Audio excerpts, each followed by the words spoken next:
Hi everyone, good evening. Thanks for joining us. Today on the Zoom, we only have 4 participants. Nice. So most of us are here. So this topic is something I have been tracking for a long time and I love this subject. I hope you guys also like it because we are all affected by it on a daily basis. So I'm going to start with one question and I hope somebody answers in the affirmative. How many of you love targeted ads? Alok is the only one. I am the number one, number two person. Prithvi is number three, four, five. That's it. Rest of you don't like targeted ads. Okay, so only 6 people out of an audience of 25, 30. So essentially, let me guess that you guys want to see any random ad when you're browsing the internet, even if the ad is NSFW. You guys are okay with that? No ads. How will the internet be free then? Anyway, since there are a few people in the audience who raise their hands for targeted ads, the joke will work for them. Rest of them can just keep watching the video and enjoy it. Zoom audience, I'm sorry if the video doesn't play properly.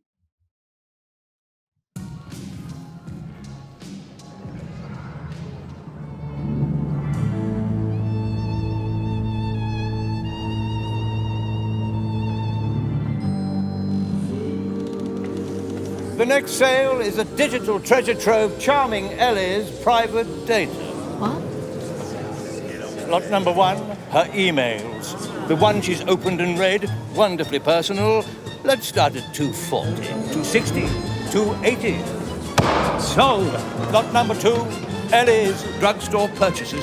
Voila! Priceless data. Do I hear 480? 500. Sold. Her location data. It's not creepy, it's commerce. Do I hear 600, 620, 640, 660? Sold. Nana? All her contacts, even sweet Nana. Sold at 740. Her recent transactions. Her browsing history. Her late-night texting habit. Sold. And now the one you've all been waiting for, and I can promise you won't be disappointed.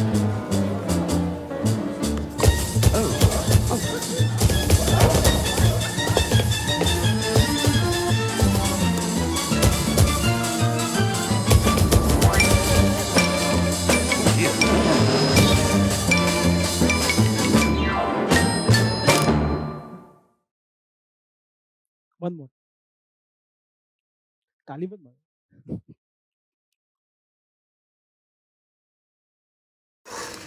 Felix?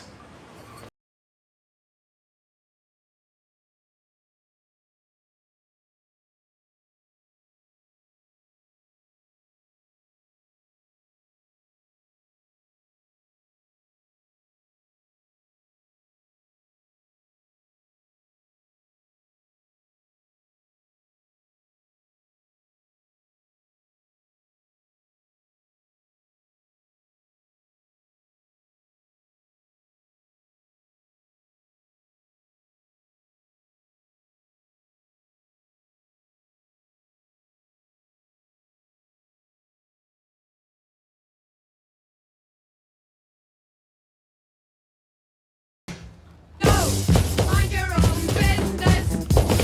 Why don't you mind your own business? Why don't you mind your own business?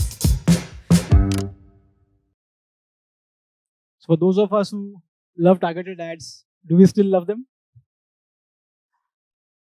So this is sadly the reality of our modern internet or tech usage of digital lives, where because we get internet services for such a cheap rate or almost free in many cases, we have to put up with something like targeting of the user data that we have created, and these trackers keep on tracking us all over the web. It can be on your app, it can be on a mobile device, it can be on a browser, it can be now on your connected TVs as well. So we are not safe from any of these trackers, and that is the business model of internet, been around for the past 20 years. So it's not something we have seen recently, but this has evolved into the way it has evolved. Previously, it was very easy, right, for an advertiser to reach to us. Either you have a newspaper, or you have a radio, or you have a television screen, or you have holdings outside, or somebody hands you a flyer in the middle of the street when you are trying to walk and go back home, or something might fall off your newspaper, some flyer drops in. So those were very traditional ways of marketing to you, selling to you, advertising to you.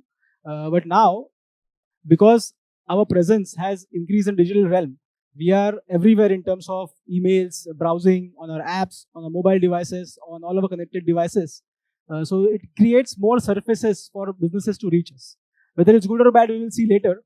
But the whole idea of today's presentation is to walk us through the evolution of the advertisement technology industry, the ad tech business. So before we start, we'll go back and do some basics of marketing. We'll look at what the marketing funnel actually is, how businesses advertise themselves. We'll also look at a little bit of history about what is the ad agency. I will not delve too much on it because everybody knows of these things. I'll just highlight some key points as to what these agencies do. Then what are digital ads? Of course, this is not new to us. This platform or this format of ads we have been consuming ever since we've been using the internet. So we are not aliens to this concept, but it's good to recapture some of the basic principles of how digital ads are surfaced to us or presented to us. Also, we'll take a look at how big is the market, because we may not be aware, if you're not tracking this industry, you may not be aware how big this industry has become and how important it has become in terms of the cash flows of various businesses and the entire value chain of ad tech business. We'll also look at the industry value chain as to which are the key players. Of course, there are thousands of players, but we'll take a look at some of the players which are big enough to at least merit to be in the table, which you can zoom in and see into it. We'll also see some problems and solutions that this industry is facing right now, currently as we speak. And I will also share some sources which are used to learn about these companies and this industry. So if you look at the marketing funnel, as I promise you, this is the only marketing education slide, so please bear with me. So if you look at the marketing funnel, the bigger part of the funnel, which consumes most of the budget, is the awareness part. The top of the funnel is what they call in the industry. Then you have the middle of the funnel, which is consideration and conversion. And the bottom of the funnel is basically loyalty. I'll walk you through all of these. So if you're a new business or any business for that matter, if you want to be present in the mind of the consumer or the buyer, you'll constantly need to reinforce that you exist to that consumer. Now it can be through any channel. Traditional channels, all we used to get is broadcast ads where no matter what we are watching or who is watching, we used to get a Colgate toothpaste ad or a Hindustan Unilever soap ad or Dove shampoo ad. Everybody used to see the same advertisements no matter where you are, who you are. So any brand for that matter, even the digital world, if they want to make themselves aware to the digital audience, they will have to still make the users aware by spending a lot of budget in spreading across all the channels where they are, where the users are and where the audience is. The middle part of the funnel, which is the more tricky part of the funnel. Now, once the user is aware of the brand, now we have seen the holding, we may have seen the digital banner, we may have seen the Spotify, heard the Spotify ad, we may have seen the YouTube ad, we have seen all these ads. But why would somebody consider this product? So over here, you will have to use marketing tactics like at least informing the consumer about the basics of that product or service you are selling. Can you compare it with something else? Can you create a reason for that person to consider your product over a period of time?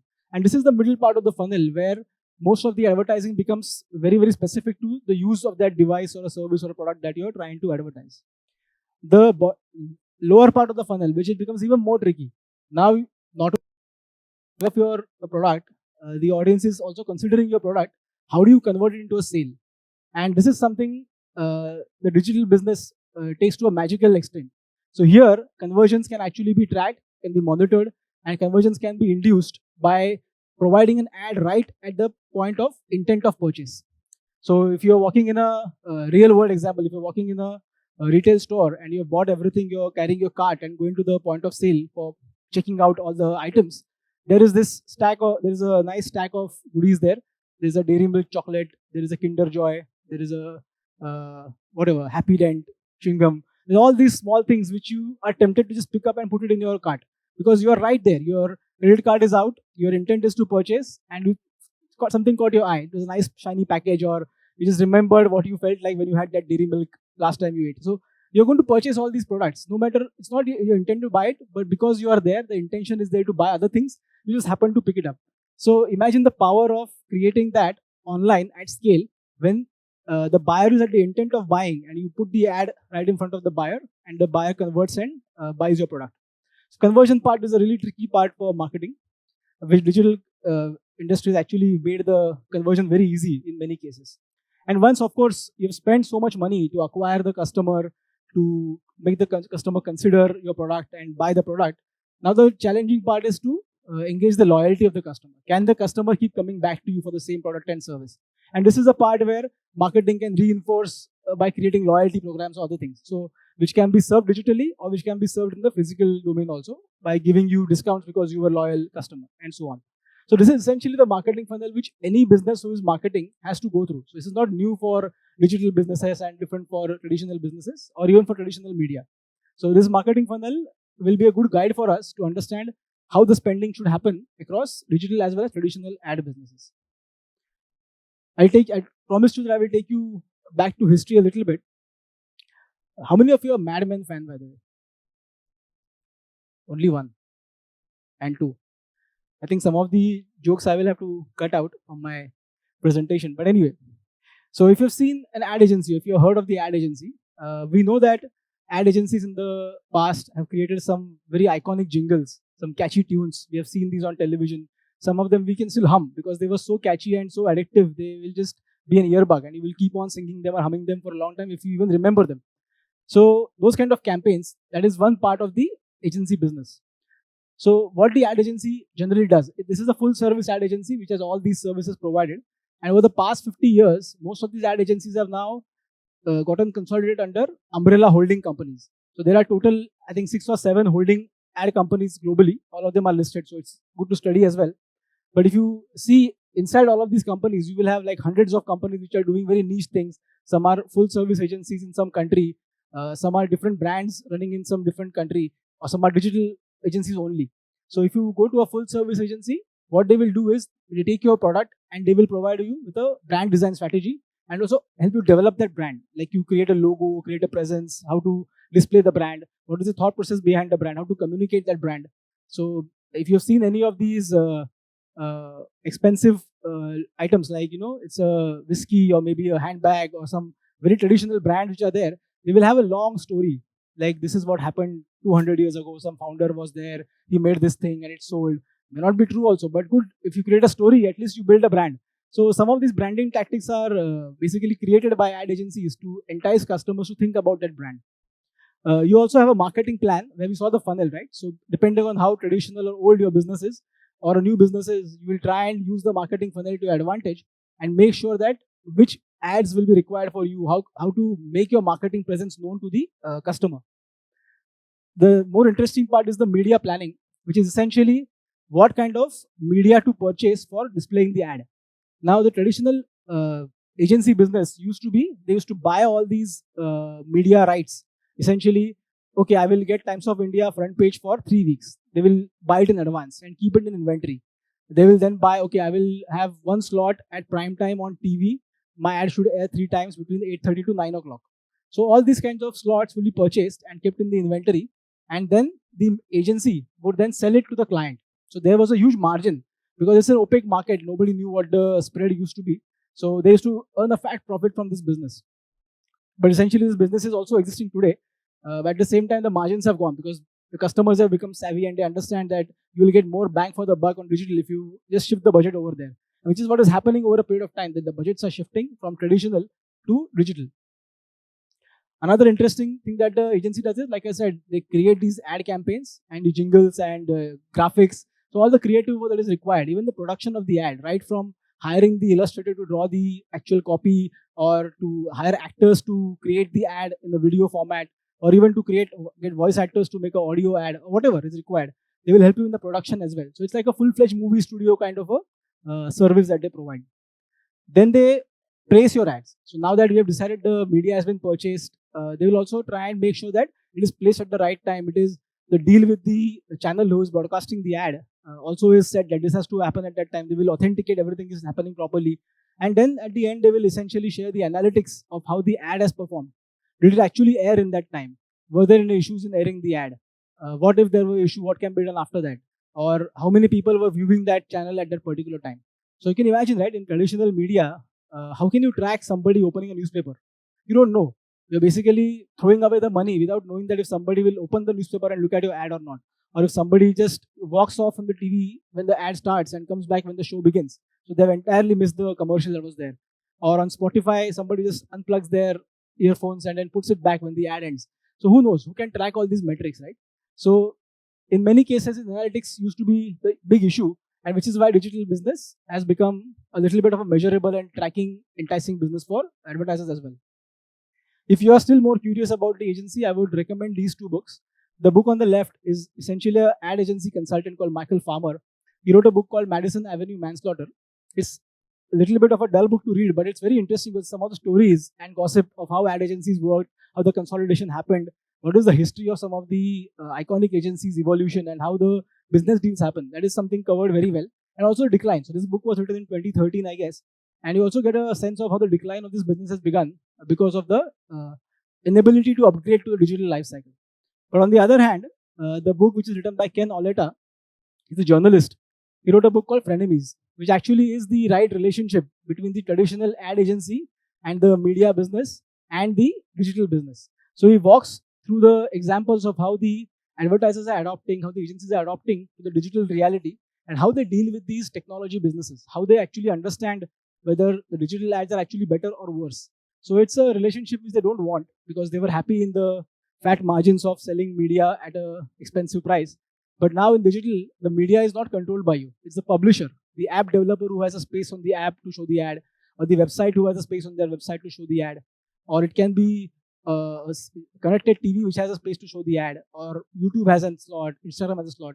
None of this inventory is actually in their control like it used to be before. It can be bought and sold at a click of a button by anybody. Even the advertiser directly can bypass the agency and buy these things. So it's a frenemy relationship. They don't like each other, they don't hate each other. But it's an interesting nuance to understand this industry that despite all this, all these ecosystem players work together and we still get to see relevant targeted ads when we want to watch them. Now, again, just a quick recap of digital ads, what they actually are. So we'll start with the largest category, almost 125 billion plus annually is the size of this category in US dollars. So it's not a very small category. People were not aware of it. Google makes most of the money by selling search ads.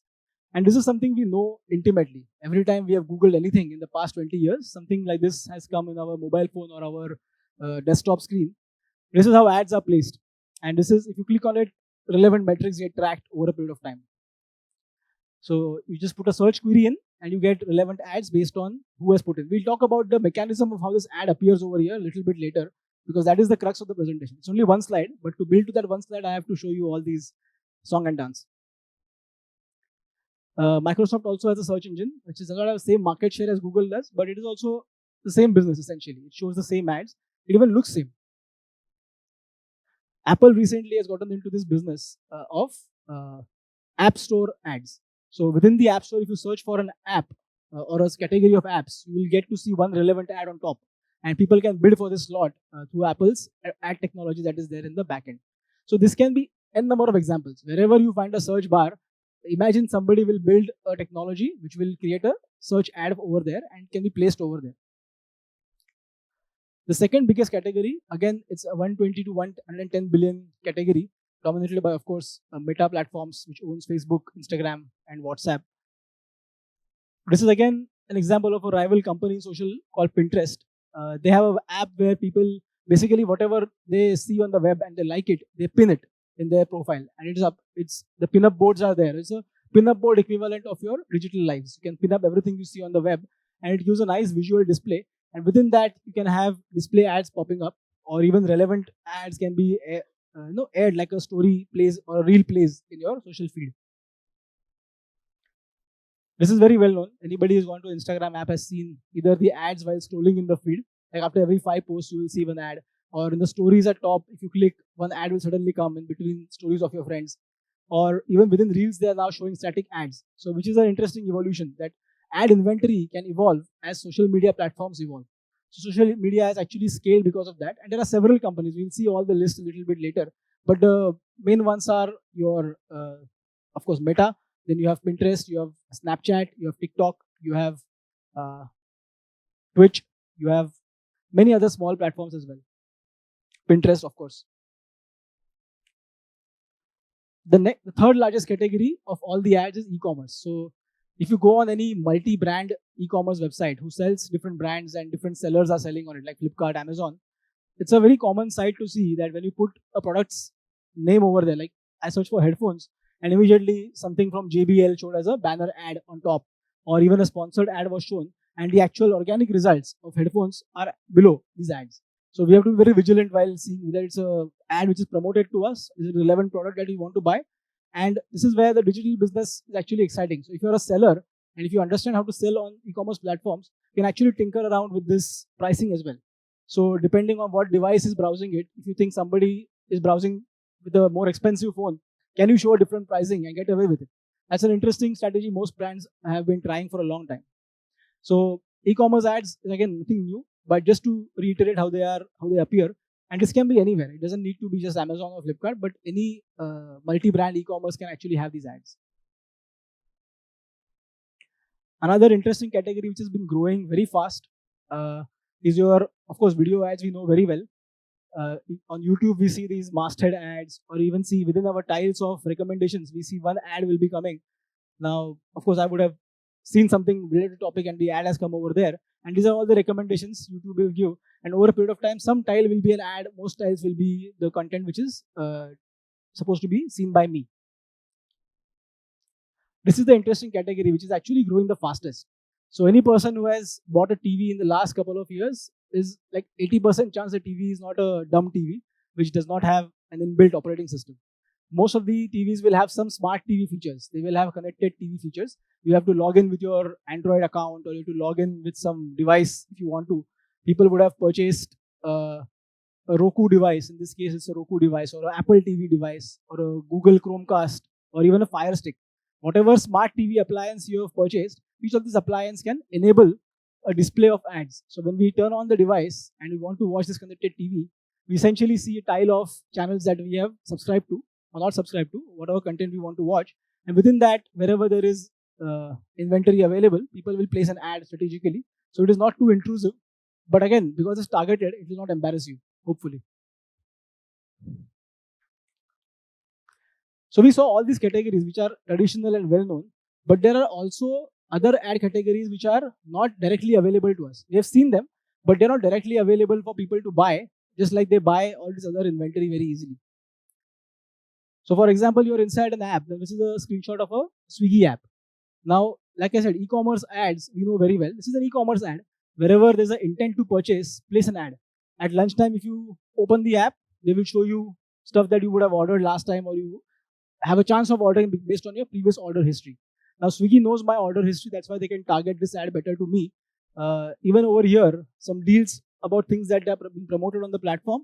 A coupon which you can use over here to buy through Swiggy, otherwise would have cost you 20% more if you buy directly from the seller. So some of these promotions can be seen, and this inventory is sold separately. It can be sold through direct deals, or they can be sold through the same technology which is used, and we'll talk about that a little later. Am I going too fast? Because perfect. Again, if you go to websites like Times of India, this is on a web, of course. Now, web, you have so much real estate. You can actually put, wherever there is a blank space, you can put an ad and show whatever. So there's so many ads. You can just, if you just zoom in and see 1, 2, 3, 4, 5. I cut the image here. There was some ads below also. And you can also have editorial content, advertorial content also. So you can have content which is an advertisement. You click on that, you might actually read an article which seems like an organic article, but actually it might be a advertorial, not an editorial. And same applies to any media site. So whichever website we have gone to in the past, everywhere where you can optimize that space, you can use it. Even on the apps, you can have a scrolling ad somewhere. The social media features of ad are also available there. Again, this inventory may or may not be available at the same place where we buy other ads that we saw so far. Again, if you're a video game player, this is again a good place to put the ads, depending on if you're fed in your age or whatever. Now, marketing or showing ads to children is another thorny issue. We'll come to later. But if you have played video games, you would have actually seen branding ads somewhere in the video game as well. There are also interesting ads in video games. While in the middle of your game, they'll interrupt you. Like you're in the middle of some interesting action battle scene. They'll interrupt you, and if you play this, you might get some free coins or in-game currency or whatever. So only if you play the ad or watch the trailer or whatever. So it's very intrusive, but it grabs your attention. It's impossible to ignore it. And if you're playing on your phone, it's even worse, because then you have to find that small X at the screen and just click on it so that the ad disappears and you can get back to your game and hope you don't lose because you are interrupted. So there are a lot of ad inventories other than the traditional inventory that we saw. There's a new inventory. I don't know how many of you have Android phones. So most of these non-pixel Android phones have this wallpaper or screensaver app called Glance. It's owned by a Indian company called InMobi. Now they have this feature where it's your wallpaper screen, and if you the ad appears on this, either this is the entire ad or the ad appears somewhere at the bottom. It's less intrusive, but essentially it knows everything about you, what you do on your device. So that ad can be extremely customized to your usage preferences. And when you swipe on it, you will go to your home screen or your own wallpaper which you had put on the phone. So it's an interesting way of the first thing you see when you hold your smartphone is an ad. I think it's a very promising ad inventory, but it can be very intrusive if you don't like it. So far we saw what digital ads look like, different varieties of digital ads, and we'll also recap some of the reasons why digital ads are popular. Again, it's not a surprise, but yeah, audience has gone online. Most of us spend more time watching online stuff, digital stuff, than we spend in watching linear stuff. Like I have not touched a newspaper for almost 7-8 years, not touched also. I've seen it appears in the house somewhere, but I've never touched it. I've never gone near it or made my hands black with the ink that comes out of the paper when you touch it. I don't have a cable connection at home. My parents' bedroom's TV has it, but I have never touched it. Like it gets auto paid every month, but I have never consciously purchased cable TV and watched any linear TV in the past 8-9 years easily. Like I have not even made an attempt to do it. It's not like did not want to do it deliberately, but did not even try to do it. So most of the audience has gone digital completely. So if you are online, and if I was the prime audience to sell something to, brands also have to adapt and they have to come online. There is no choice for brands now to not go online. And the best feature about ads we saw earlier, how they target you, is called narrowcasting, the technical word. Essentially, why show all ads to you? Show ads that are more relevant for you as an audience, and you can convert that ad to a purchase over a period of time, or at least make you aware of a brand. So targeting of that brand to you specifically based on your taste, preferences, your past behavior, whatever data has been tracked so far about you, and it's all out there. It's not like you can suddenly unplug from the internet and say, I don't want to see any ads. It's not going to happen. All our devices history, even if it is there in the past, will be used again in some or the other way, but you will get relevant ads no matter what. The best feature I like about these targeted ads is the feature called retargeting. So this is a technical word, but what it does is, we have seen this, right? I mean, when you click on an ad and you don't want to buy it, something, you just see the ad and you move on. The ad keeps on following you everywhere you go online. So any other app you use, you see the ad. Any other website you open, you see the ad. So the retargeting feature actually is a fantastic feature. If you are lazy like me and you want to have a shopping assistant for free, you can do this. You can think about it and buy. I will buy this product later, but let the product follow me. Why should I worry and make a list of that product? Why should I waste even 1 minute of my time in making a list? I click on the ad will follow me, and when I want to buy after 3 months, I might buy it. Another best feature of these digital technologies, like all we saw, everything is on a device personalized to us. Most likely it's a mobile phone, which rarely we hand over to people unless to kids to play video games, but nobody will hand over a phone to anybody else. So the phone is in our hand. It is personalized to our behavior, our actions, and all these ads can be measured based on what we do. So if it's a specific ad which is inside an app, the app can actually share the metrics to the advertiser that this is how the user behaved when they saw the ad. They clicked on the ad, they lingered on the page for a while. How much time did they linger on the screen? Where was the finger placed on the screen? At what pixel? That level of detail can be provided to the advertiser if the measurement requirement is there. So measurement is a fantastic tool for most of the advertisers, which otherwise they have zero signal as to what is happening at the audience level. Another beautiful feature is flexibility and scalability. So what if you want to target the entire nation? Can you really buy a slot on national TV at a price which is reasonable to your small brand? No. But I want to track a very niche audience in the gap of say 10 years age group, male, only from metro cities across the country. Now, if I do that, I want to have the flexibility and scalability to scale and reduce my budget if required or increase my budget if required. If I realize my first ad has too many impressions, conversion is very good, I'll keep on scaling my budget. In previous traditional businesses, you have to pre-commit to some of the inventory. You have to pre-buy it so that the ad can be served to the customer, and then your working capital is blocked. In this case, it's a very capital efficient business. If you're a small business, a single credit card transaction can allow you to at least participate in testing how people are seeing your ad, how you're reacting to your ad. Another interesting thing is, again, very popular. We know influencers and all these product influencers will use social platforms, e-commerce platforms, and showcase how they use the product, and they will try and send us affiliate links where they will get a small commission if you buy using that link. So this is a very old business model. Most people will remember the TV channels where you used to buy at midnight. If somebody wakes up and turns the TV on, somebody is selling something, right? There is this extremely sharp knife which can cut through walls, or there is some random product which you never thought you want to buy. But that is the place where you don't even know the person who is selling it to you. It's a weird product. It's just funny to watch. But here you know the influencer, you follow that person on social media for whatever reason, and you may feel like, okay, they're recommending this product. Let's at least go and take a look. At least it'll lodge into your memory that this product was marketed by influencer to you at one point in time.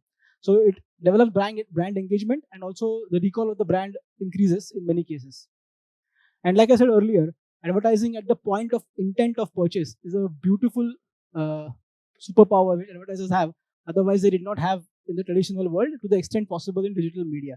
So these are some of the reasons where you can actually exhaust the entire marketing funnel based on where you are in your business goals as to what you want to do. Do you want to build awareness? Do you want to create some differentiation of the product, or give people an idea what you do versus somebody else does?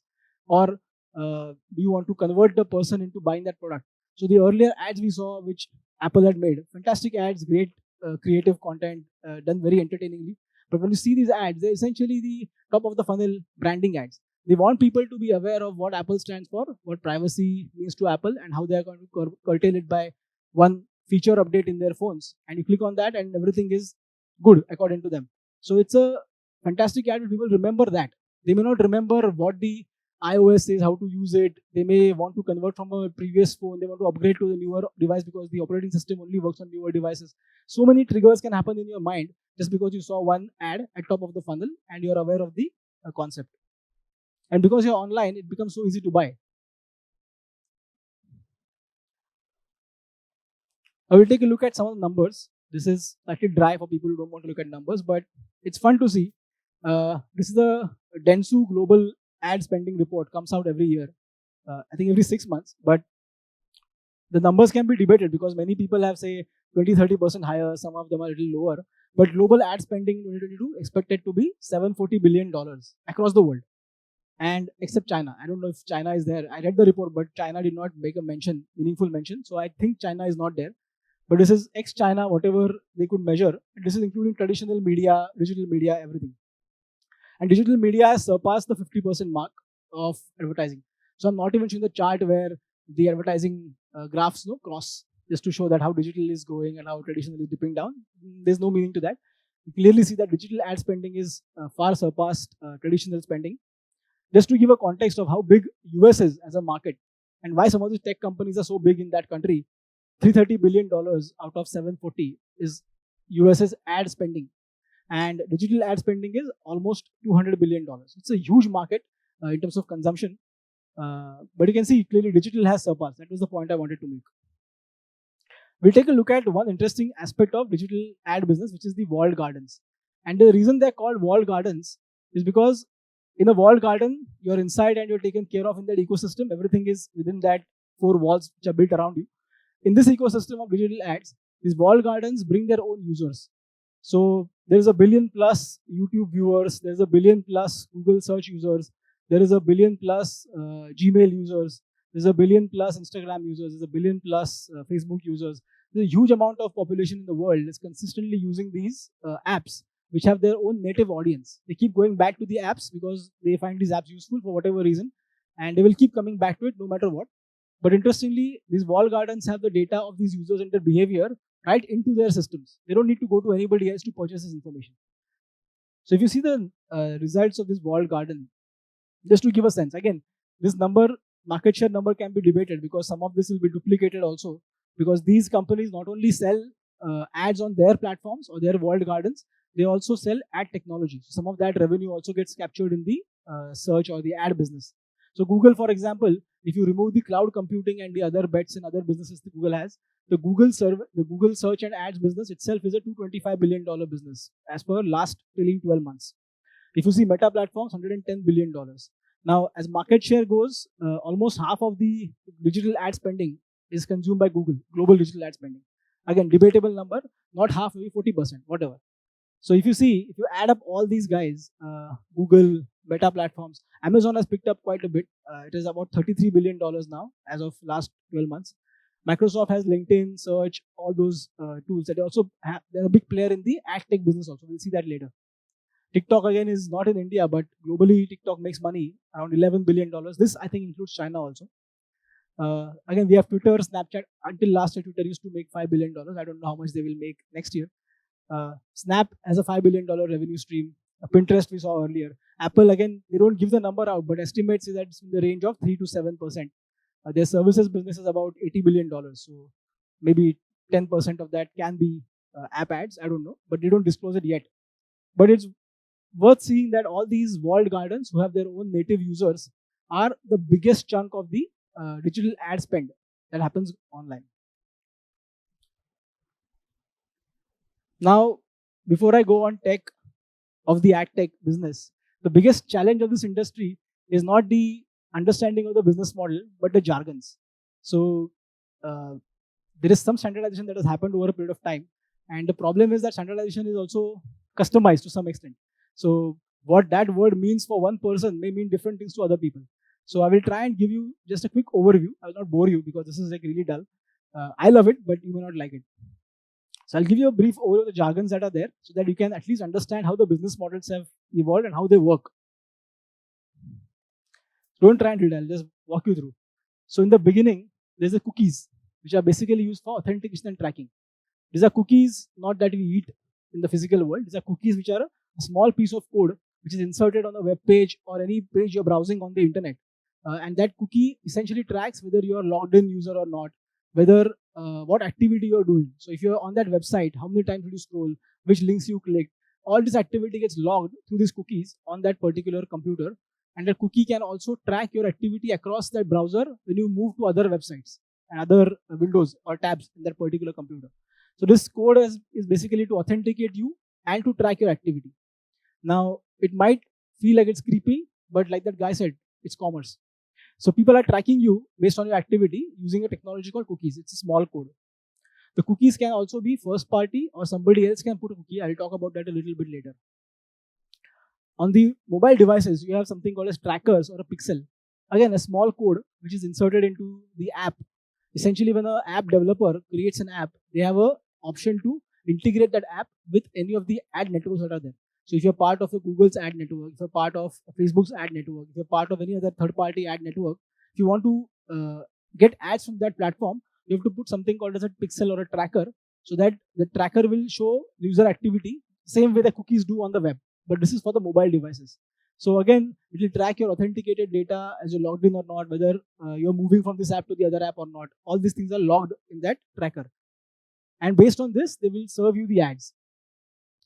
Again, some of the metrics like impressions. Now, what is an impression? How many times the ad appeared on the website or the app? Just a banner that is available or the ad that played in front of you. Conversions. How many times people clicked on the ad and whatever activity was required to be done was done or not. So, for example, if you click on an ad, it asks you to give your phone number or information to somebody can contact you again, or it will ask you to get a discount, claim a discount coupon so that you can buy that product later. It's a conversion activity that can also be done with the help of an ad. Again, views, if a video is played fully or not. If it's a video ad and you're scrolling through the feed and the ad appears, did you stop and watch the entire ad or not? How many seconds did you spend? How many milliseconds did you spend in watching the ad? Where was your finger on the ad when you're watching it? Was it blocking the ad or was it actually somewhere away from the ad? So you're actually watching the commercial playing. All these metrics can be provided to the advertiser. And also, of course, clicks. Number of times you click on a particular ad over a period of time can also be a metric that people can track and pay for it. So you can basically pay for cost per impressions, 1,000 impressions, which is called CPM, or you can pay cost per click, or you can pay for cost per converted user. And there are several these CP kind of names available. Jargon is available. I will not bore you with that. But this is essentially the metrics which are used to buy and sell and communicate the per unit that you purchase as an advertiser. Now, this is where the things get very interesting, and this is the favorite part for me at least. Now, when advertisers want to digitally advertise something, they have to access some piece of software. It's not like they will clap and some software will show up and they will put up the ad and everything works out on its own. Essentially, it's called a demand side platform where an advertiser will log in, place all the campaign details, place the parameters of what kind of audience they want to target, So it can be an audience of, say, male between age 20 and 35 living in urban areas. So and so financial transactions have to be also part of that. He must have this app on his phone only, then the ad should be shown or whatever. So all these metrics can be put into that demand side platform, and the advertiser can launch the campaign directly through this software called demand side platform. And you can do multiple campaigns on multiple platforms. So you don't have to only use one tool. There are several demand side platforms available. At any given point, advertisers might use 4 or 5 demand side platforms to just maximize the reach of that particular advertising campaign.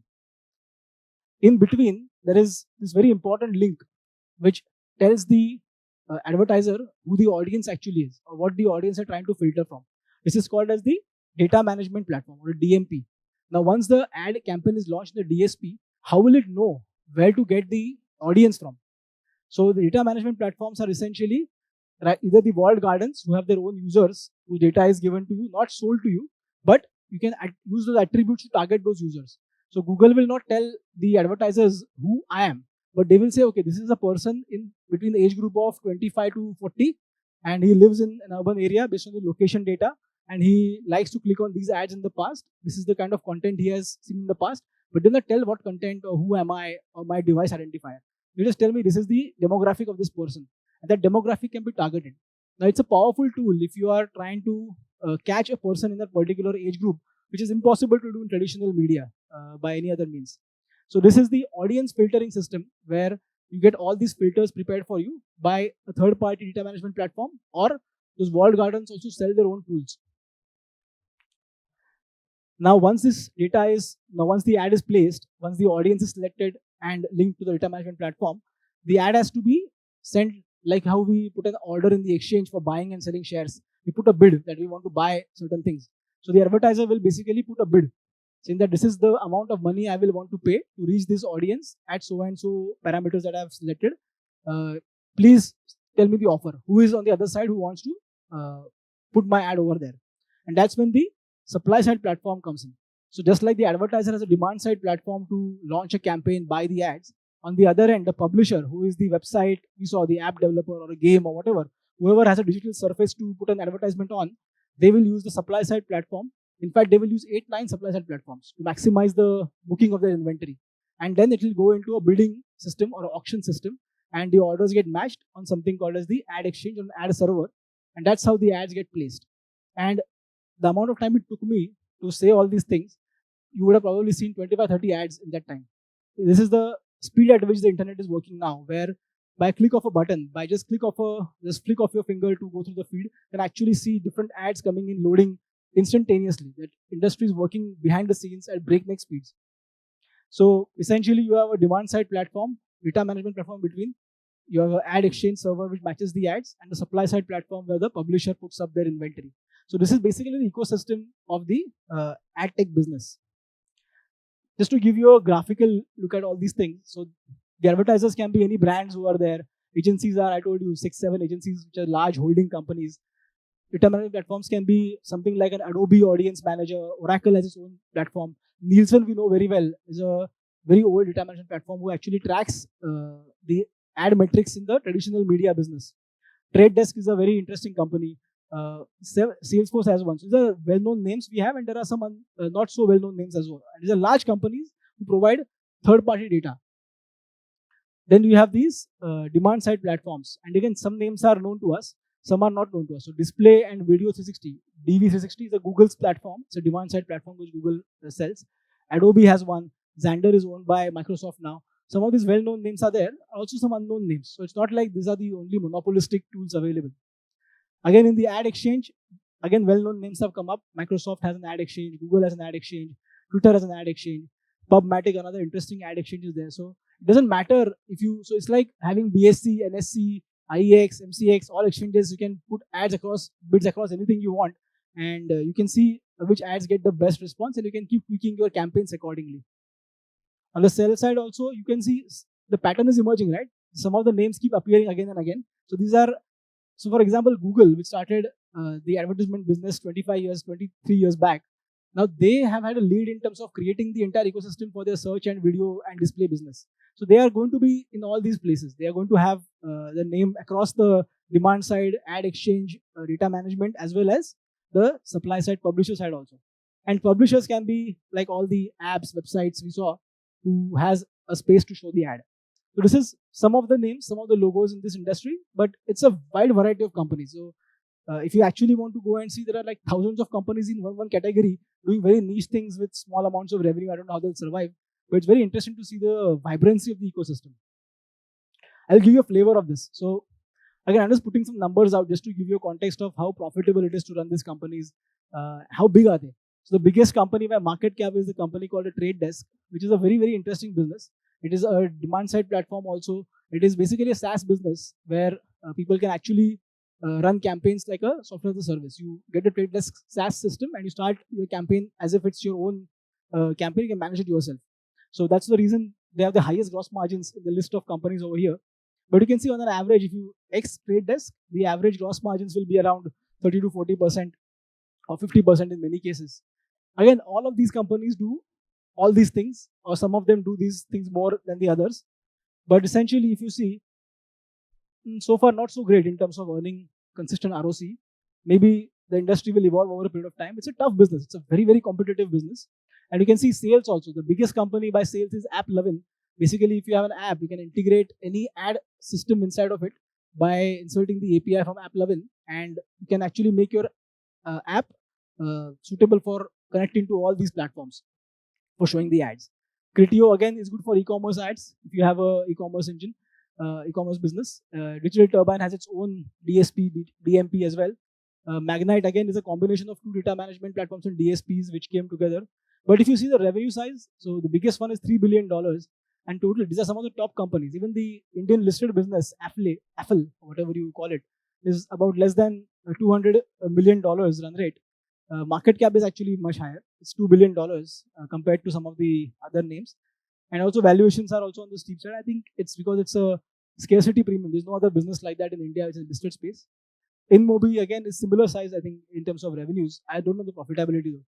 But you can clearly see a pattern emerging that it's a tough business to run. It's not necessary that everybody will make a profit, but yeah, everybody will have super growth. So one column I missed out from this is the CAGR growth of the past 5 years. It's actually phenomenal. 35, 40%, 50%. It's crazy the amount of growth that they have seen.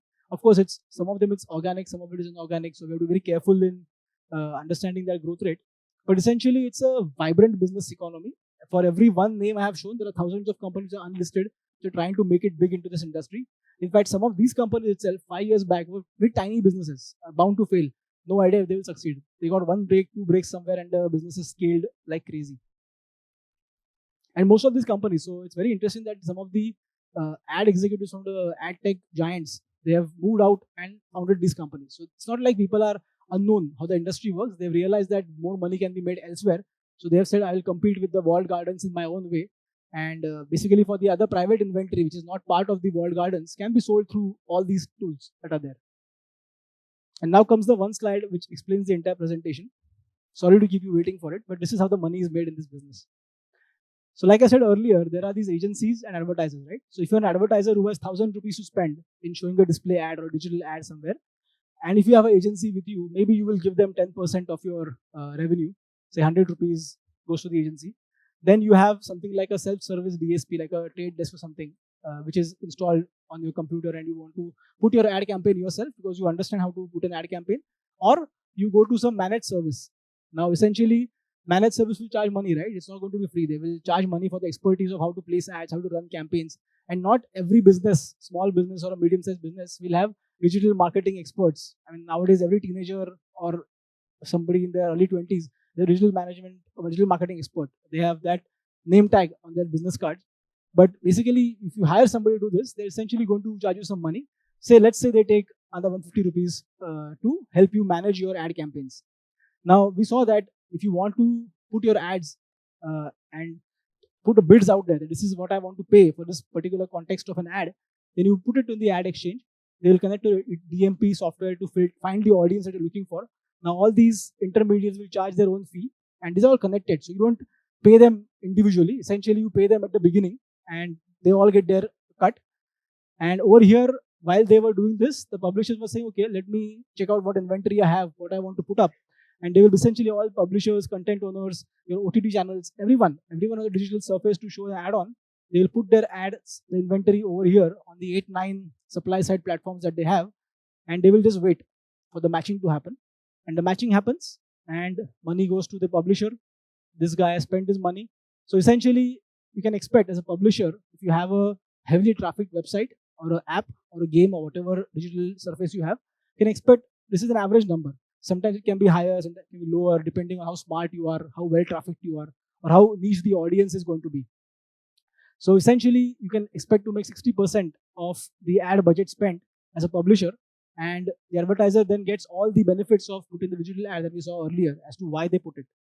So this is actually the most, I think, comprehensive part of the presentation. If anybody has a question, I can take it now, or if you want to reserve for a little later, I can go back to that.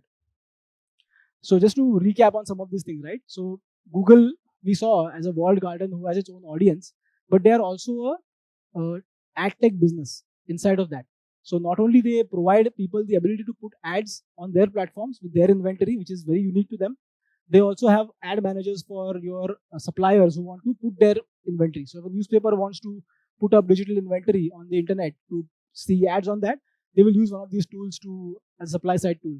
They'll also allow you to create your own campaigns, help you design different metrics or tactics to get it. The marketing platform, which has a DSP inside of it, the advertisers can use that to fine tune their campaigns, track different analytics. Of course, there are tiered plans. You can pay more to get better details. Then you have Google for retail, where in the Google search, you will actually see a buy button nowadays with the product photo. Directly go to the retail page so that the conversion is instantaneous instead of going to the e-commerce site and trying to do it. They also have the display network where Google can put a tracker on other websites, third-party websites, where Google's ad network is used to show a relevant ad to you who's browsing on that. Essentially, the publisher has given the rights to that inventory to Google to manage it. And of course, Google does consumer surveys also, which is a very high engagement tool for marketing your product. So if this is basically an API available to you, just have to insert it within your website and that thing will appear the moment it is launched. So a lot of times people thought that this is becoming too monopolistic. A company who has been around for a while, who has started the digital ads business, and they also create tools to that. It's like you own the mine and you also sell the axe and the shovel and everything to the people, and you mine the gold and I'll take cut out of that as well. So it's interesting that it's not really true that it is a monopolistic industry, because Amazon has come up out of nowhere. It also has not only e-commerce ads or sponsored products, but they also have ad tech. They're actually also having a DSP, which is also gaining popularity. So if you quiz some of the digital ad agencies, you can ask them which DSPs are used, more popular DSPs are used. Amazon comes up in the top 5 names nowadays. It's very interesting to see that different kinds of ads, like Prime Video has video ads, Amazon Music app will have audio ads. So all sorts of inventory is being created by themselves for their users, and the ad tech can be used for other people as well, just like Google, Facebook, everybody has done. So this industry is not devoid of its problems, right? I mean, we saw the tracking and everything can cause a lot of issues in terms of people feeling that they don't have any agency left anymore, that everything that their life is turned into is targeted ads, and we don't know what we are going to see. That serendipity or joy of discovering something completely goes away for many people. So there are some very, very serious issues which the regulators or many governments are trying to crack down on. One is privacy, which is very obvious that in Europe they have already enforced it. In California, they recently came up with the California Consumer Rights Act or something like that. So essentially, your data that you have given to the website, who are you reading or using or app you're using, the data does not belong to the app developer, it belongs to you. And what happens to the data is your choice. And for that reason, every time you've gone on a website, you will see some very annoying windows opening up, saying that, do you want these cookies to track, allow or not? Then if you are really savvy and you know what you don't want to allow, you go inside the settings, you spend like 30-40 seconds to turn off all the marketing trackers, this tracker, that cookie, this cookie, everything. And essentially you make sure that nobody is tracking you. Only the essential cookies are required to authenticate you, and your location and your IP address and whatever are only tracked. But essentially those are also used for marketing. So I don't know what it serves, but essentially it has given a choice to the consumer that they can avoid being tracked to some extent. Again, this thing I did not discuss in detail, but it's very interesting that first party information we discussed in the context of wall gardens, right? They have their own audience. But any business we have interacted with, any business where we have given our mobile number, our email ID, that is our first party data which is given to that business.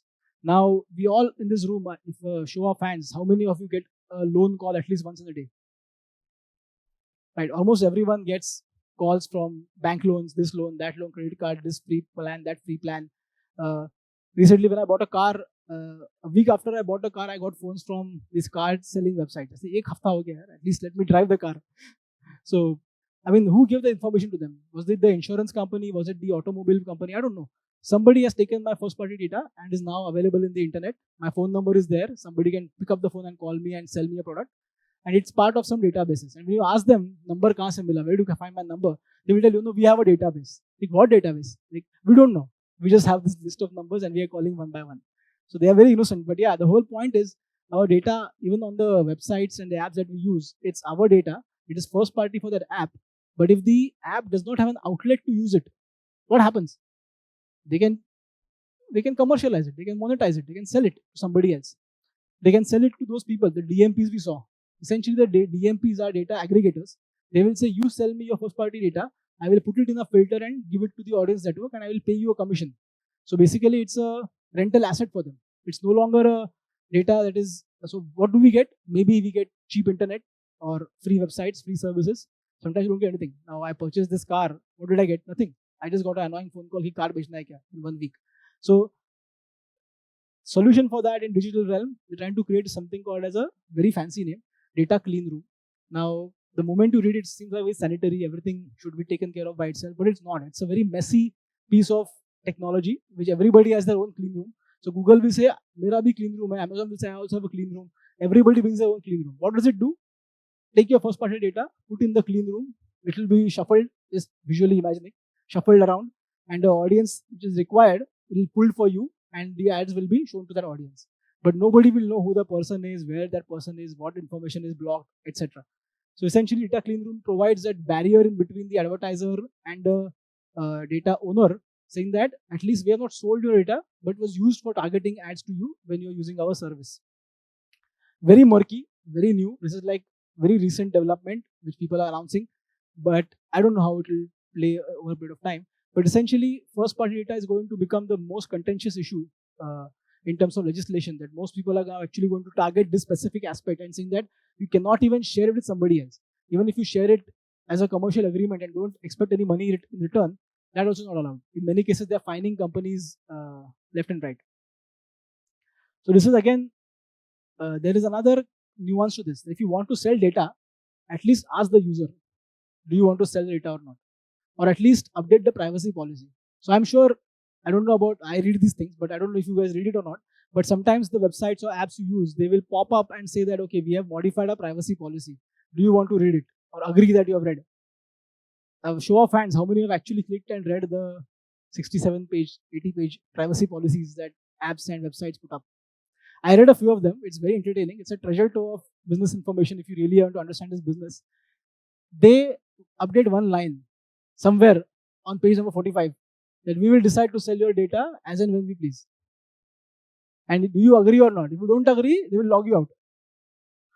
You cannot use the service if you don't agree. There's essentially no option. So even if you don't agree, I have never seen the don't agree button anywhere.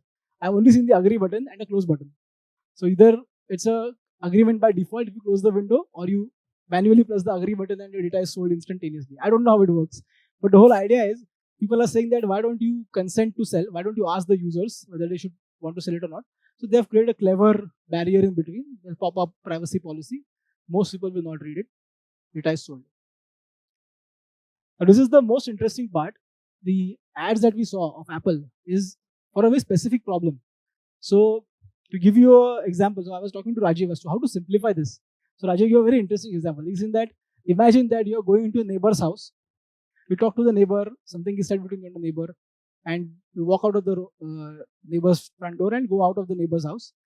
Go to another neighbor's house, talk to that person also, and come out of that. This neighbor and that neighbor don't know what you said to each other. That is the idea of keeping data separate from both the things. Now visualize the neighbors' houses as apps on your phone. Now what you did in one app, that other app should not know, and what you did in the other app, this app should not know. That is the basic concept of third-party data. That if these two apps talk to each other, that means data is not first party for this app. They have bought it from this app. So they have basically said you cannot talk to each other in the iOS system. That's why the app says that do not track. So the moment you press a do not track button, all these apps lose the signal from all the other apps, and nobody knows what is being happening on the device. So you might spend your entire time on that device using only one app, and none of the other apps will know what you've done. They will only know the device was turned on, battery was so and so, location was so and so, somebody was using it, but they don't know which app you were using or what you were doing. So it might be valuable information to a marketer to target you with specific ad. If you spend a lot of time on social media, the social media app will know what you are doing and they will target ads to you beautifully. The first party walled garden will work wonderfully. But the moment you move out of that, the social media tracker wants to track you, what you are doing somewhere else, that signal is gone. So at least on iOS, it is gone. On websites or browsers that you're using, there's something called as a cookie, which you saw. The other cookie variant is third-party cookie. Whereas anybody can put a cookie. Tomorrow I can design a cookie and put it on a website. I can track activity. Many malicious actors do that. They put cookies which we don't know. So if you go to the security settings in the browser, which is again a complex place to be, if you are really curious, click on the security settings in your browser and go to all the cookies which are there on one particular website. You'll find hundreds of them. So people are being tracked by all different sorts of cookies, and you will be surprised with names also. Like names sites you have not visited, like almost months, you will see that name appearing and the cookie is still active and pinging information what you're doing. So essentially, if you go to the site again, they will show you a relevant ad based on that one signal that they have received from this particular user. So third-party cookies are also now going to be reduced. Google is the largest market share in browsers. They have a Chrome browser. They have said that they will remove the ability for tracking third-party cookies. They had said that last year. The deadline has now been pushed to next year or 2 years from now. Who knows if it actually happens, because it's a very difficult issue, right? For a dominant ad platform to suddenly stop other people from tracking, and yet they can track. So it's a difficult thing to digest for many people. So it has not happened yet, but it's a very thorny issue in the industry. So to avoid that, so of course, technology people are smart, they will come up with solutions, right? So there's a new solution that people have for fingerprinting. It's not new, it's actually very old, but the implementation is very interesting. So they will use probabilistic models. So if this user spent this much time on this app and this much conversion happened, this is what he viewed, this is what has happened in the device overall, this is the location, this is the IP address, this is the time of the day. All these metrics combined, they will create a probabilistic model saying that this is particular user which is targeting that particular ad to. And they will target the ad to you based on this probabilistic data. And they say, okay, now we at least have some semblance of targeting, but not the same signal that we had before. So signal is basically reduced by 20% of accuracy, but that's a huge advantage not to sacrifice the app on the platform, right? So imagine your app being banned for tracking. Rather than not being banned, your app is still on the platform and can still track you based on the fingerprinting technology provided by all these ad tech players. Again, some of these also will eventually go. So IP again is going to be a big problem. It's going to be banned in many instances. Even on our phones right now, you can mask your IP addresses and the real IP address will disappear. It will not know. Because IP address has location data. So which cell tower you're pinging to is part of that IP address. And you know exactly where you are in the city by a matter of maybe 100, 200 meters. You can figure out where you are. Location again through map technologies which are used. So maybe Google Maps is the most prominent app people use, but there are other mapping tools also which are embedded into various websites or apps. They can also track your location and sell the data to somebody if they really want to make money out of that, or target you at a specific time. So map again is a very interesting business model where it used to be only for directions, traffic managing, everything, but now you can actually market businesses on maps. So if you have a location, you want to eat something, press a button on your Google Maps saying that restaurants, it will show you all these hotels popping up on your map. Only the restaurants will pop up, and maybe there are sponsored restaurants with logos and everything you can see, and they will entice you to click on that because you can visit them. And lastly, the whole idea behind these platforms becoming too large. Like, how can somebody be making $225 billion in a $460 billion market? Is it too big to govern? Is it something that requires an antitrust regulation on top of that? So most of the demand from regulators is to split these companies up. So you split your walled garden where you're selling your ads, you split your ad tech businesses, you split your digital media businesses and all those things, and you run them separately and then compete with everybody in a level playing field. But then again, the advantage of running them inside the single balance sheet is that the cash flow coming out of the business helps each other and they can scale the tech companies also. But because we saw there are several other companies in this list, so it's not like these companies can't grow. They have been growing for sure. So let's see. It remains to be seen what happens from the antitrust point of view. And new ad tech competition keeps coming up. Like I said, for every company I mentioned there are thousands of unlisted small businesses which are popping up everywhere. So this is the last slide. So just to give you a background as to what you can read if you really want to crack this industry, because things change so rapidly. Every 6 months, some new thing comes, and you like scratching your brain as to what exactly happened, what regulation changed in what country, who is doing what globally. So company filings, of course, is the best source to learn about these companies and technology. Some books are also available, but they're not too useful. If the book was written 5 years back, it is completely useless. So to get a top-down understanding, it's fine. You get a sense of how the business used to work. But I think more new books will keep coming up. So keep updating yourself. Some of the consultants are interesting. So they keep putting these free reports out. Of course, they are advertorials or they're not editorial reports, but if you log into them, you can actually get some additional reports for free periodically. They have webinars and conferences they keep organizing. You can watch them online. Very interesting because you get to see live issues that are affecting companies today on both sides, the publishing side, advertising side, the ad tech side in between. There are some very famous blogs which are actually running the ad industry for a long time. They track not just the digital ad businesses, but also the traditional businesses. So they also have reports and podcasts which they continuously update. So there is a oversharing of data in this industry. So it's very hard to filter and choose one source. But if you just scan through every one of them at least once or twice, couple of months, you'll get an idea of what is happening in the industry. Of course, these companies, the tech businesses who run their platforms, and not just the big ones, but even smaller ones, all of them somehow are generous with their knowledge sharing. So they share everything about how the technology works, what APIs they use, what tools they have used, what cloud services they have used. So you can actually see the ecosystem connected to each other. So you might see Amazon as a competitor, but the competitor is using AWS cloud computing system to run their software. So it's very interesting to see the interplay of all these things as well. YouTube is the best resource. So many interviews, so many recorded webinars, lectures are available. You can actually go back in time and watch all the evolution by just watching videos, sit one night and just watch everything.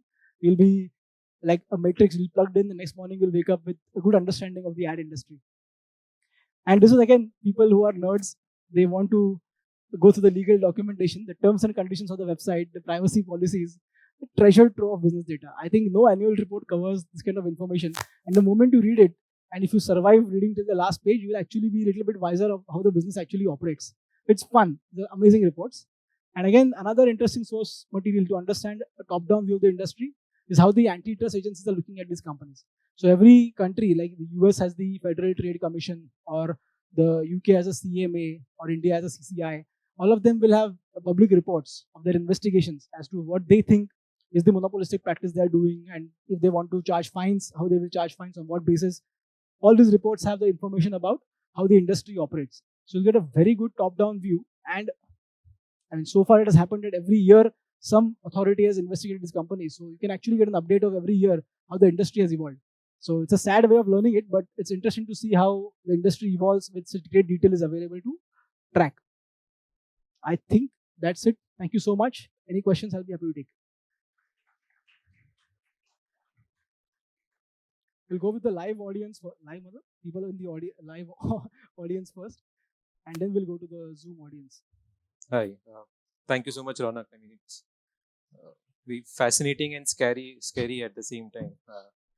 Just one thing, given there's so much of targeted ads or customized ads, like you mentioned, any sense of how the effectiveness of these ads is changing over a period of time?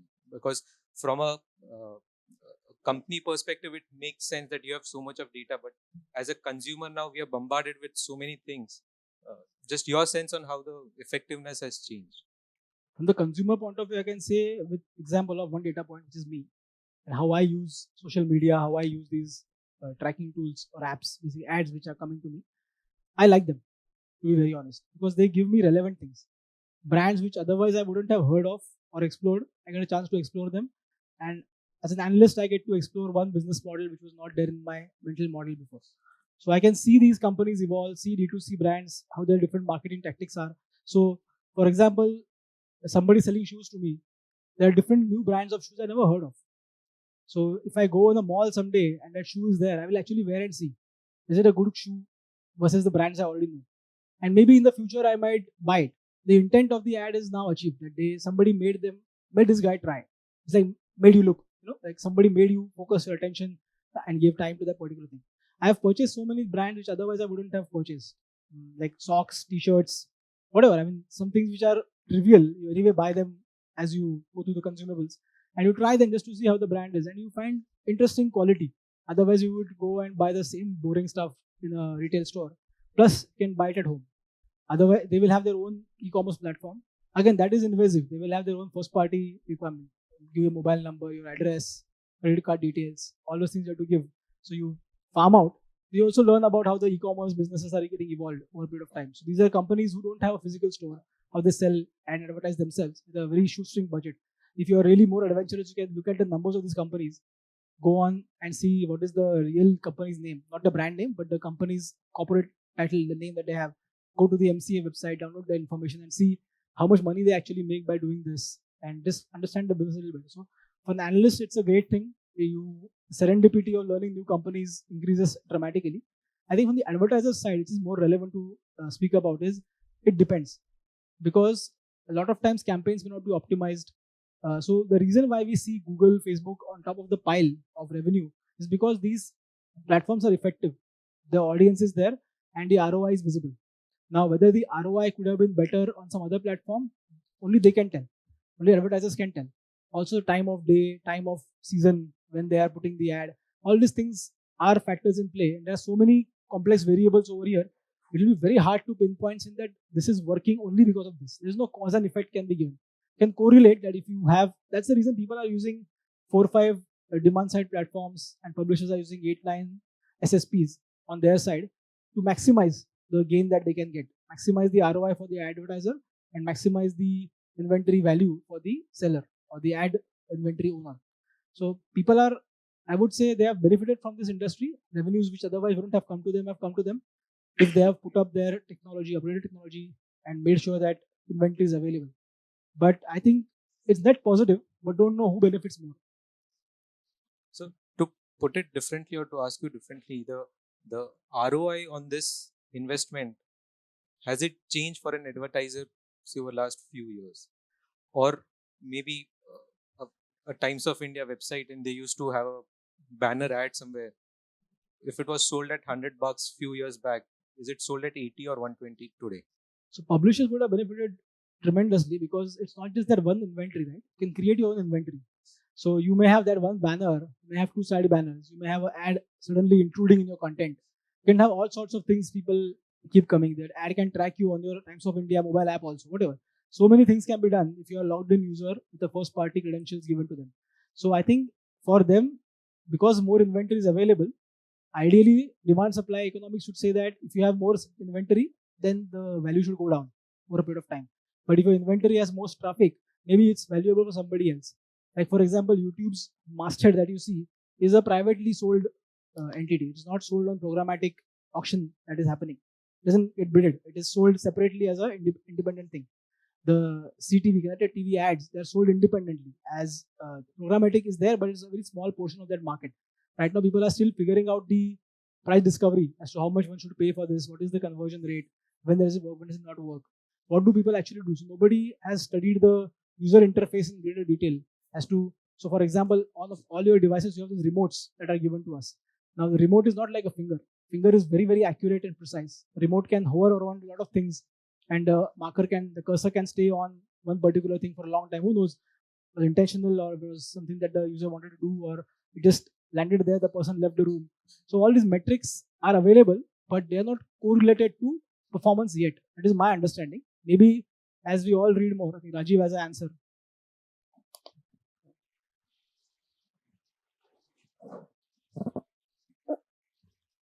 So I'll give a aggregated answer as well as a nuanced answer. Nuanced answer is this, that ROIC or pricing varies over time. So for example, in COVID, if no one is traveling, the price per keyword will go down very, very dramatically. Post opening up, if people are competing heavily for travel related keyword searches or travel profiles in terms of the individual targeting, then the competition for that will increase. ROIC may seem to decline because for each conversion you are paying more on the ad, but if air ticket prices are high or if hotel rates are high, who knows? At time of crypto boom, crypto related ad keywords would be high.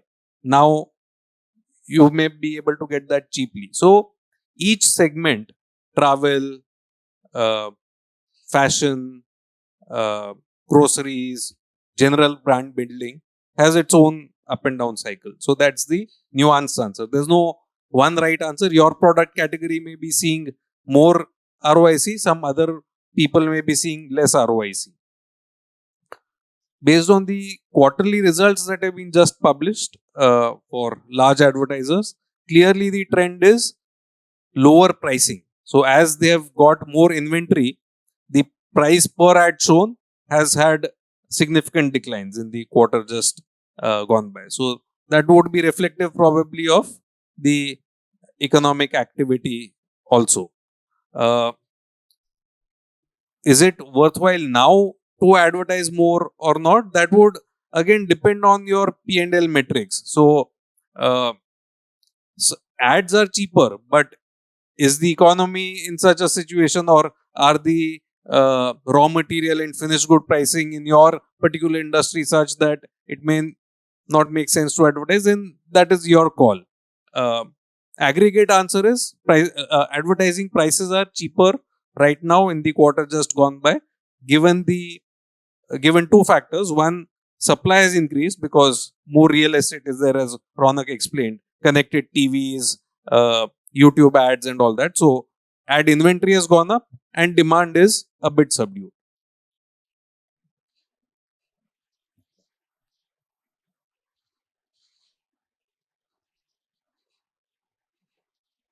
Any more questions?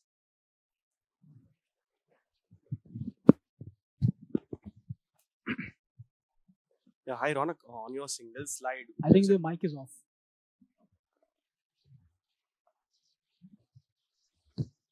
It's on? can you hear now? Yeah. Yeah, that single slide of yours which summarizes 100, 150, 150, and 600. Which one? That one slide. Yeah, this one. This one. Yeah, okay. So, what would be the like profit margin for each of these players? Like 100 rupees, how much you would be making as a percentage as a profit? So, any sense on that? So it's here. So some businesses which are part of the ecosystem. So you can see the ROC profile of most companies, right? Some of them are not even PAT positive. So yeah, it varies. It's not something generalized that if you are in that category, you will make money. It also depends on your economics as to what your business is. Are you just one element or intermediary of the system, or you are the entire ecosystem? Is the customer advertiser going through you across all the intermediate points, or is it going to use you for a specific niche thing? If it's very niche, then you might make a lot of money. So, for example, many categories are also evolving. So you may not see them as profit centers yet. So they will be expensed out as R&D or whatever till they are actually going to make you a lot of money in the future. So many of the walled gardens, they also had this problem that they used to show negative cash flow losses in certain categories or get masked under R&D expenses for a long period of time. It's part of the same R&D expenditure. Over a period of time, it will give you economies or benefit to you over a period of time, but it's not very clear as to how much one business should make.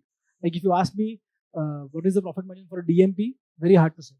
It's a very opaque business. Nobody knows how the DMP profit margins are, and there is no single company who runs a single DMP. It's always going to be part of a suite of products. So, for example, in the chart over here, Adobe is a DMP, Oracle is a DMP.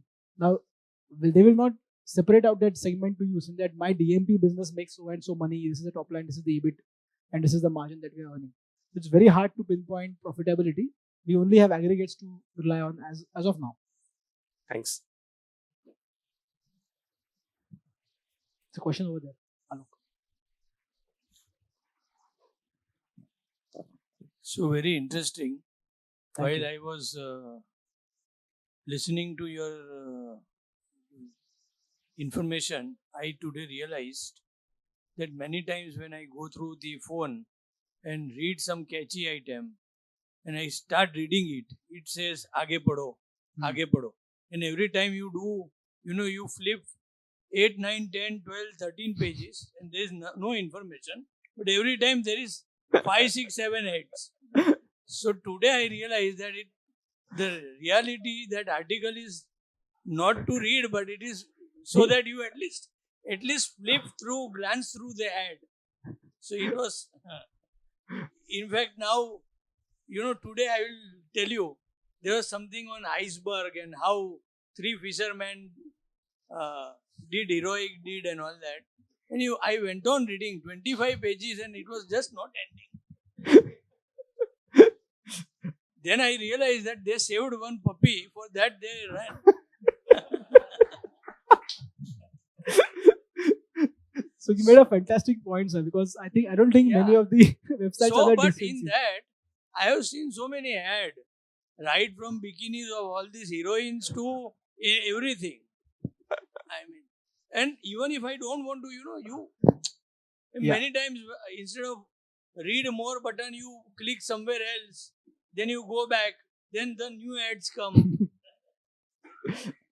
So that is a problem with many of the publishers who are so desperate of selling ad inventory. They will ruin your online experience and make you read junk. So I don't know how many South Park fans are here. South Park has dedicated an entire half a season on this topic, and it's not something I can repeat. It's not safe for work. Yeah, Shane. So I have been reading that around the world, the newspapers have been able to get some money from the big giant advertisers, the digital advertisers, and in India too, the association is pushing the government to help get them share because they generate a lot of content. Yeah. And Google and Facebook and all are using all that content as of now free. So do you have any idea what is happening in India on So- this? India, I don't have a clear answer to what is happening, but I have a context to what has happened in Australia and Yeah, France yeah. with those legislations that have happened. So, compared to the scheme of things, very trivial amount of money was shared with the publishers. Yeah. Now, that is something that publishers complain. So, for example, there will be 1,000 publishers in a media category.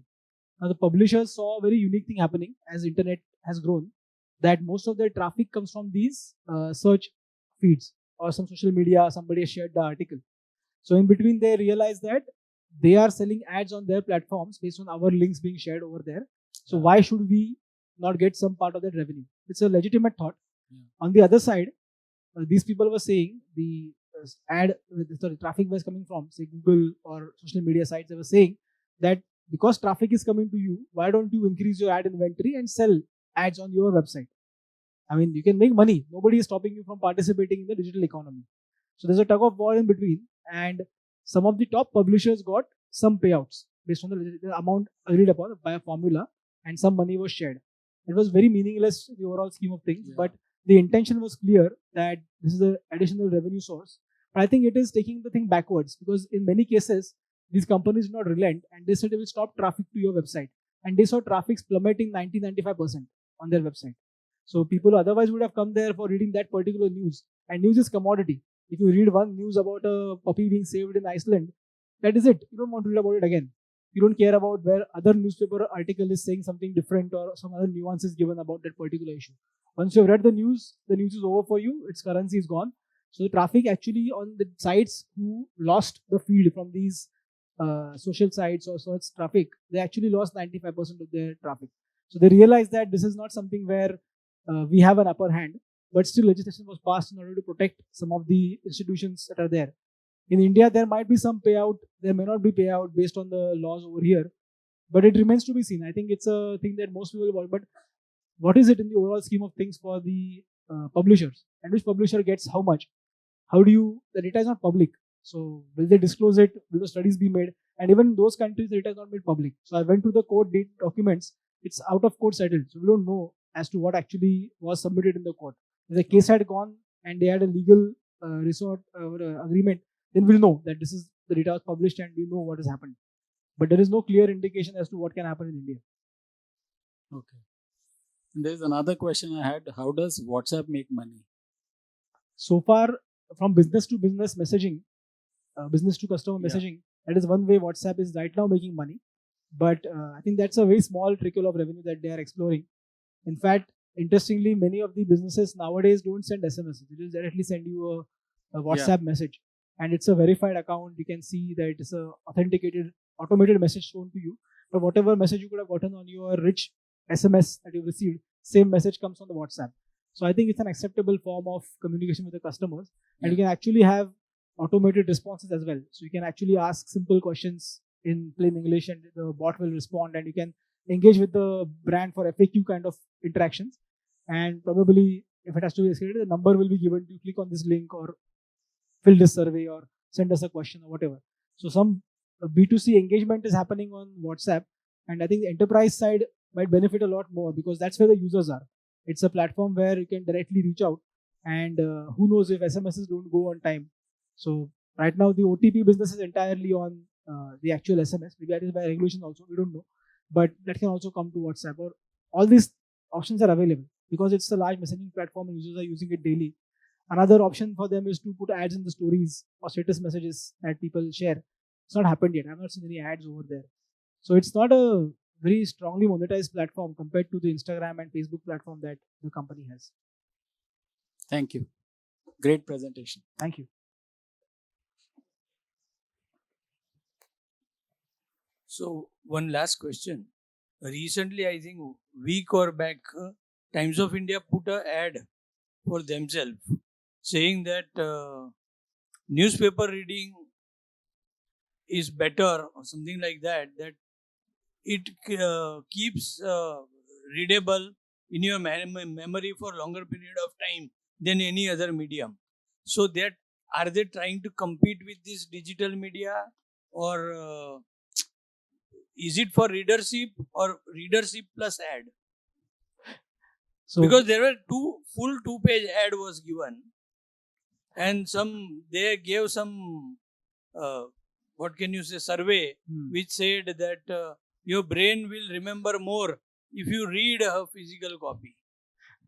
that can mean two things. If they have to put 2 pages of ads with this particular content, is that nobody wanted to use those pages for advertising, or maybe they wanted to show the relevance of the physical circulation that also happens, because in physical business, that business is not died. So despite all the growth that we have seen over here, many of the traditional businesses have actually grown slowly or remained flat over a period of time. So it's a revenue stream. Why should we let it go? So at Times of India, the Times Group itself is across the board. So they have Times Internet, they have the radio business, they have the TV business, the TV channels that they have, plus they have the newspaper business, they have all these private deals with private TTs that they call. So it's all over the place. So I don't think the intention may be just to get circulation, but maybe it's just to remind people that we are also relevant and this is a valuable real estate. In fact, even now it's still expensive to put ads in the paper. It's not very cheap. Cool. We'll take questions from Zoom if somebody wants to ask a question.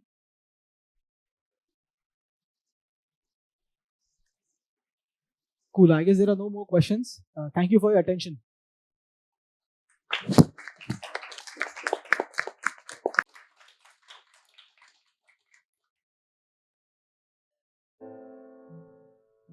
Whenever things got rough, I always remember what my father used to say.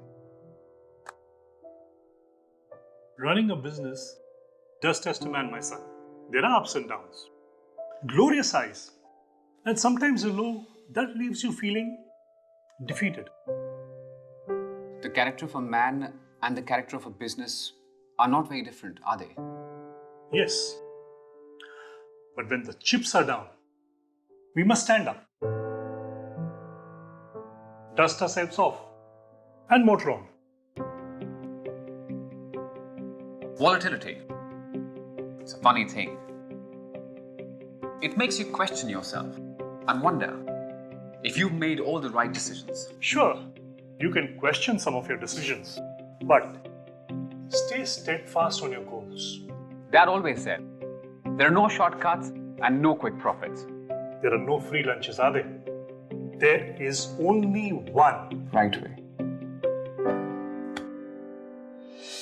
At PPFAS, we think like Rahul and his father. That volatility is a fact of running a business.